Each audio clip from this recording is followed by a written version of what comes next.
ونعوذ بالله من شرور أنفسنا ومن سيئات أعمالنا من يهده الله فلا مضل له ومن يضلله فلا هادي له ونشهد أن سيدنا وسندنا ومولانا محمدًا عبده ورسوله أما بعد فأعوذ بالله من الشيطان الرجيم بسم الله الرحمن الرحيم ومن أعرض عن ذكري فإن له معيشة ضنكا وقال النبي صلى الله عليه وسلم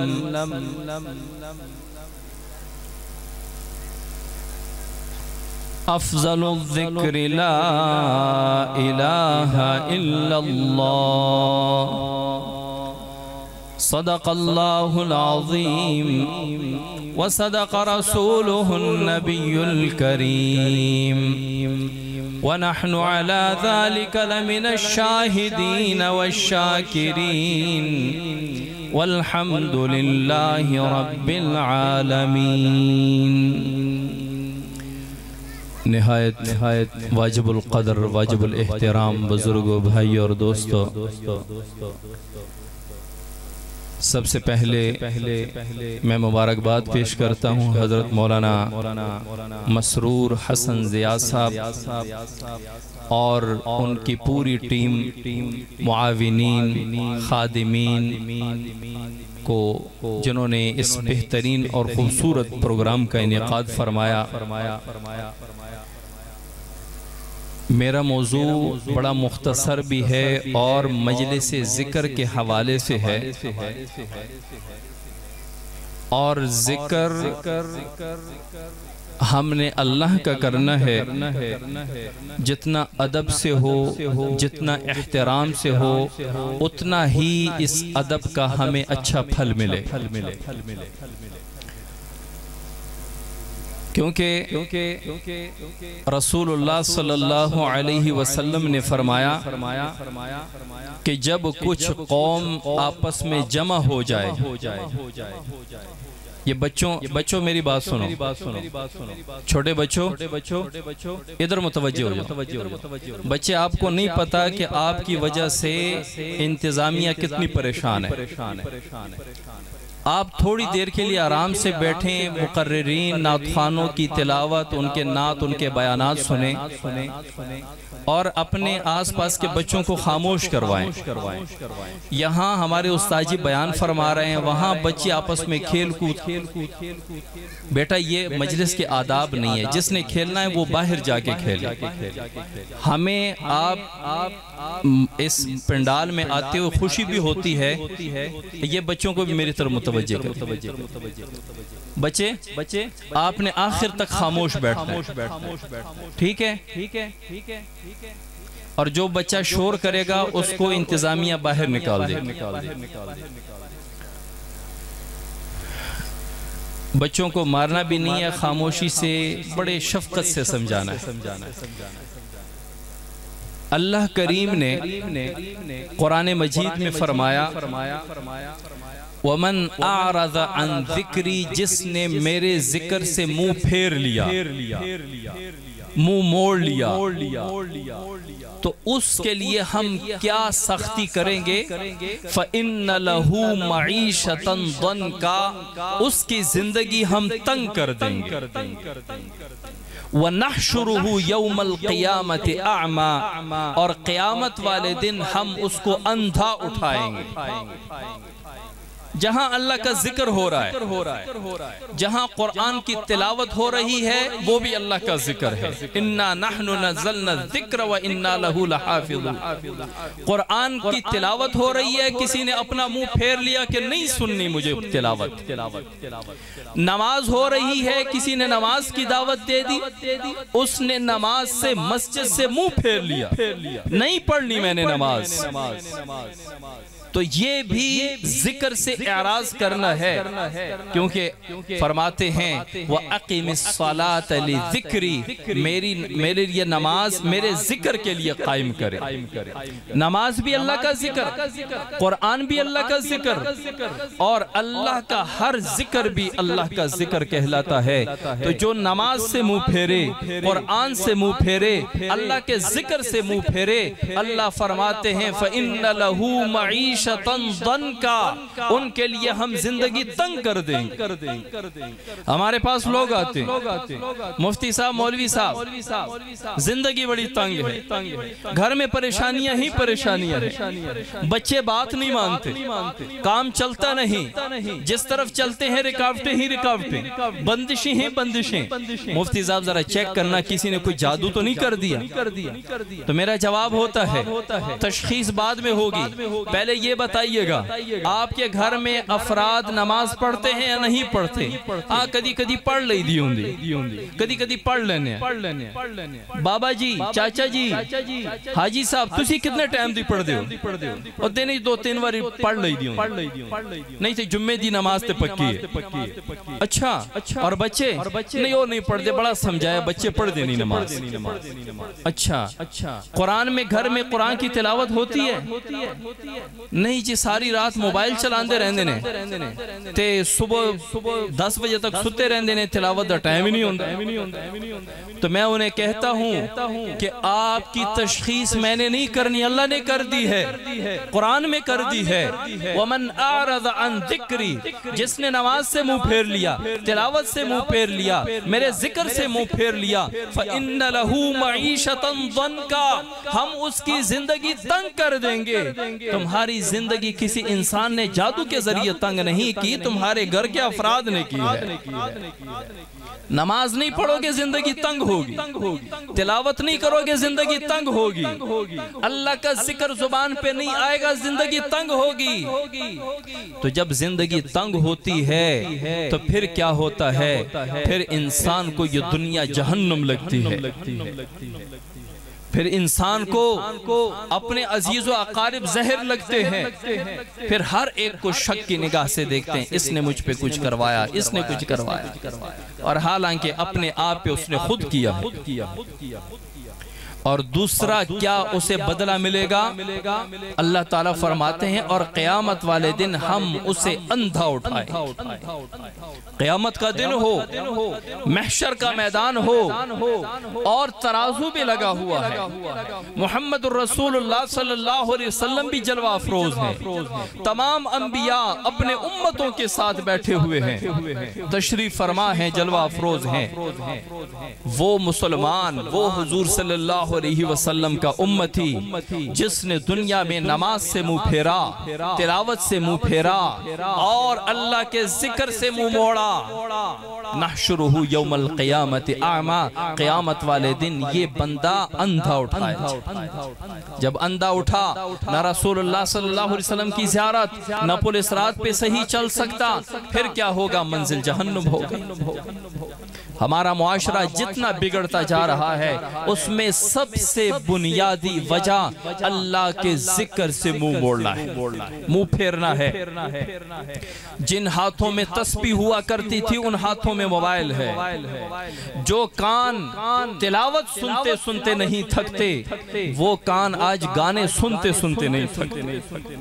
جن آنکھوں نے اپنے والدین کو محبت کی نظر سے دیکھنا ہوتا تھا، جنہوں نے قرآن کو گھنٹوں گھنٹوں دیکھنا ہوتا تھا، وہ آنکھیں آج کل موبائل گھنٹوں استعمال کرتے ہوئے تھکتے نہیں ہیں اور کہتے ہیں کہ زندگی بڑی تنگ۔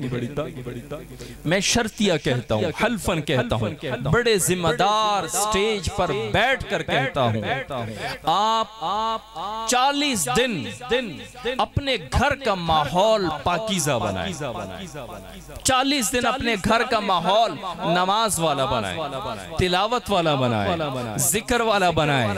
40 دن کا عدد اس لیے دے رہا ہوں کہ شریعت میں 40 دن کے عدد بہت استعمال ہوئے، تو 40 دن میں ایک خاصیت ہے، جو بندہ 40 دن ایک عمل کرتا ہے اللہ کریم اس کی عادت ڈال دیتا ہے۔ اسی لیے ہمارے عاملین حضرات چلہ کرتے ہیں، 40 دن لگاتے ہیں، ہمارے تبلیغی حضرات چلہ لگواتے ہیں، 40 دن لگواتے ہیں، کیونکہ 40 دن کے بعد انسان کے اندر ان اعمال کی عادت پڑ جاتی ہے۔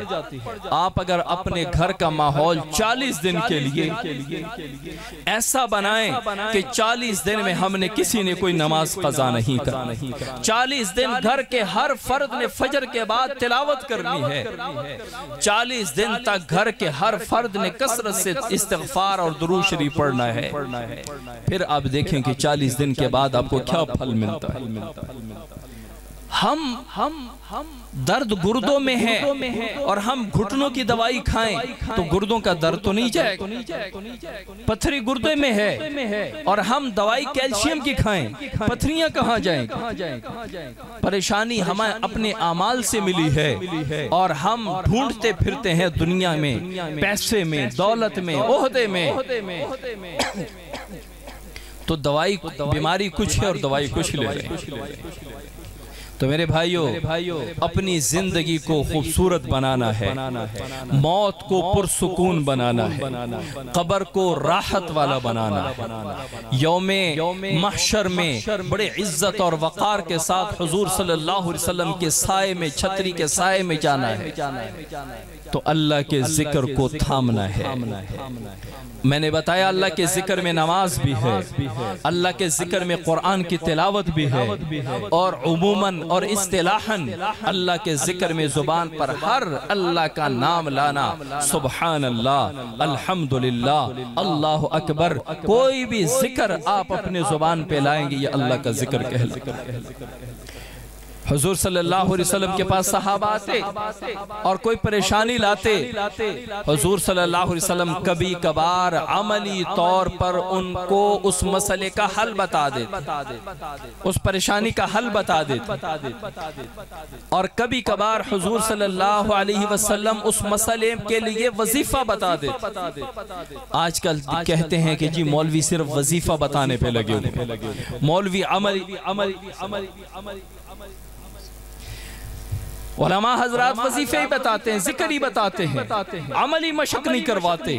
حضور صلی اللہ علیہ وسلم کبھی کوئی آیا اور کہا کہ حضور گھر میں کچھ نہیں ہے، تو حضور فرماتے جاؤ اور گھر کے برتن لا کر بیچ دو۔ حضور صلی اللہ علیہ وسلم خود بولی لگواتے، صحابہ لیتے، 2 دینار آ گئے، حضور صلی اللہ علیہ وسلم نے فرمایا جاؤ کلہاڑی لے آؤ، کلہاڑی لایا، حضور صلی اللہ علیہ وسلم اپنے دستے مبارک سے اس کلہاڑی کے اندر دستہ فٹ کرتے ہیں اور فرماتے ہیں کہ جاؤ جنگل میں سے یہ لکڑیاں کاٹ کر بازار میں بیچنی ہے اور 1 ماہ بعد میرے پاس آنا ہے۔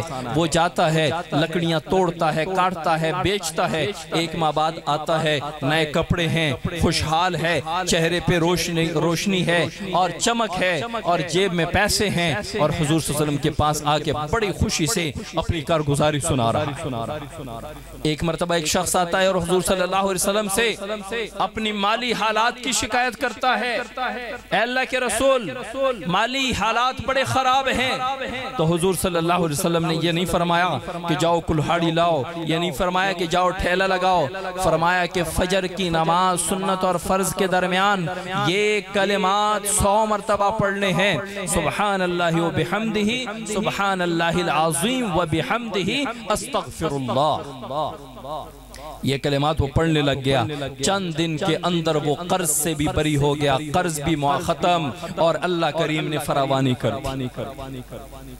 کوئی شخص آتا ہے اللہ کے رسول پریشانیاں بڑی، اللہ آپ صلی اللہ علیہ وسلم کوئی وظیفہ بتا دے، اور آپ صلی اللہ علیہ وسلم فرماتے ہیں ایک مرتبہ بخاری شریف کی آخری روایت ہے، کلمتان، دو کلمے ہیں، حبیبتان للرحمن، اللہ کو بڑے محبوب ہیں، خفیفتان علی اللسان، زبان پر بڑے ہلکے ہیں، ثقیلتان فی المیزان، میزان کے ترازو میں بڑے بھاری ہیں۔ صحابہ بڑے اشتیاق میں آگئے، کیسے کلمے ہوں گے جو اللہ کو بھی محبوب ہے، زبان پر بھی بڑے ہلکے ہیں، ترازو میں بڑے بھاری ہوں گے۔ فرمایا کیا؟ سبحان اللہ و بحمدہ سبحان اللہ العظیم۔ ایک مرتبہ اگر ہم پڑھیں گے ہمیں وہ کچھ ملے گا جو ہم اب تصور نہیں کر سکتے۔ میں ایک واقعہ بیان کر کے ذکر کرتا ہوں، اجتماعی ذکر کریں گے۔ ایک اللہ کا ولی، ہم کشف کے ماننے والے ہیں۔ کشف کہتے ہیں اللہ کریم کسی بزرگ پر کوئی خفیہ چھپا ہوا راز اشکارا کر دے، کھول دے، اس میں قدرت اللہ کی ہوتی ہے، اللہ تعالیٰ کھلوا دیتے ہیں۔ کوئی اللہ کا ولی یہ نہیں کہہ سکتا کہ دکھاؤں تمہیں اس مکان کے اس طرف کون ہے، کوئی نہیں کہہ سکتا، اور اللہ تعالیٰ اپنی قدرت سے کسی کو دکھا دے۔ اللہ کا ولی ہے، ایک قبر کے پاس سے گزر رہا ہے، اللہ تعالیٰ نے اس قبر والے کا حال کھول دیا۔ وہ کیا دیکھتا ہے؟ قبر کے اندر میت بیٹھا ہوا قرآن کی تلاوت کر رہا ہے۔ بڑا حیران ہوا، کہتا ہے کہ یہ اللہ کا بندہ موت کے بعد قرآن کی تلاوت کر رہا ہے۔ تو اس سے پوچھنے لگا، اے اللہ کے بندے، میں نے تو سنا ہے کہ موت تک بندہ نیک عمل کر سکتا ہے، موت کے بعد نہیں کر سکتا، تو قبر کے اندر قرآن کی تلاوت جیسے عبادت کر رہا ہے، کیا ماجرا ہے؟ اس قبر والے نے کہا کہ دنیا میں قرآن سے بڑی محبت تھی، بڑی الفت تھی، میں ہمیشہ قرآن کی تلاوت کیا کرتا تھا۔ جب مجھے قبر میں رکھا گیا، قرآن مجھ سے سوال کیے گئے، من ربک ما دینک من نبیک، تیرا رب کون ہے، تیرا دین کیا ہے، تیرا نبی کون ہے؟ میں نے جب سوالات کے جوابات دے دیے، کہا کہ اب کیا مانگتا ہے، کیا چاہتا ہے قیامت تک؟ میں نے کہا دنیا میں بھی قرآن سے محبت تھی، اب بھی قرآن کی تلاوت کرنا چاہتا ہوں۔ کہا میرے پاس قرآن کا نسخہ لایا گیا، قرآن کی تلاوت میں کرنے لگا، جب سے مجھے دفن کیا گیا ہے اس وقت سے لے کر آج تک میں نے 70,000 مرتبہ قرآن مجید اس قبر میں ختم کیا ہے۔ اللہ کا ولی اسے کہتا ہے ماشاءاللہ سبحان اللہ۔ وہ قبر والا کیا کہتا ہے کہ وہ اللہ کے ولی، وہ اللہ کے بندے، تو ایک مرتبہ سبحان اللہ کہہ دے، اس کا اجر ثواب مجھے بخش دے، میرے یہ 70,000 قرآن تو لے لے۔ اللہ کا ولی کہتا ہے یہ کیسا سودا ہے؟ کہاں ایک مرتبہ سبحان اللہ، کہاں 70,000 مرتبہ قرآن کریم کا ختم۔ کہا کہ موت کے بعد میرے 70,000 مرتبہ ختم قرآن کا وہ فائدہ نہیں مجھے جو زندگی میں صرف ایک مرتبہ سبحان اللہ کہنا۔ اب خود سوچیں ہمارا ایک لمحہ کتنا قیمتی ہے، جو موت کے بعد 70,000 مرتبہ قرآن ختم کرنے میں جو اجر نہیں ملتا، ہماری زندگی میں ایک مرتبہ سبحان اللہ پر ملتا۔ تو میرے بھائیوں، اللہ کے ذکر کی طرف آ جاؤ۔ اللہ کا ذکر ہم سب نے کرنا ہے، اس میں جتنا توجہ کے ساتھ اتحیات کی شکل میں، اور جتنا بھی اپنے توجہ اپنے دل پر کرنا ہے کہ میرا دل جو زنگ آلود ہے، گناہوں سے بھرا ہوا ہے، اللہ کے ذکر سے، اللہ کے ذکر کے ضربوں سے میرے دل کا زنگ اتر رہا ہے، میرا دل پاک ہو رہا ہے، اور اللہ کے اس ذکر سے اللہ کی رحمتیں اتر رہی ہیں، اور میرا دل اللہ کی رحمت کے ساتھ پاک، صاف ستھرا اور اجلا ہوتا چلا جاتا ہے۔ ہم 3 تسبیح کے ذکر کریں گے، لا الہ الا اللہ، اس کے بعد الا اللہ الا اللہ، اس کے بعد اللہ اللہ اللہ۔ آپ سب نے میرے ساتھ مل کر ذکر کرنا ہے، یک آواز ذکر کرنا ہے، توجہ اپنے دل پہ رکھنی ہے،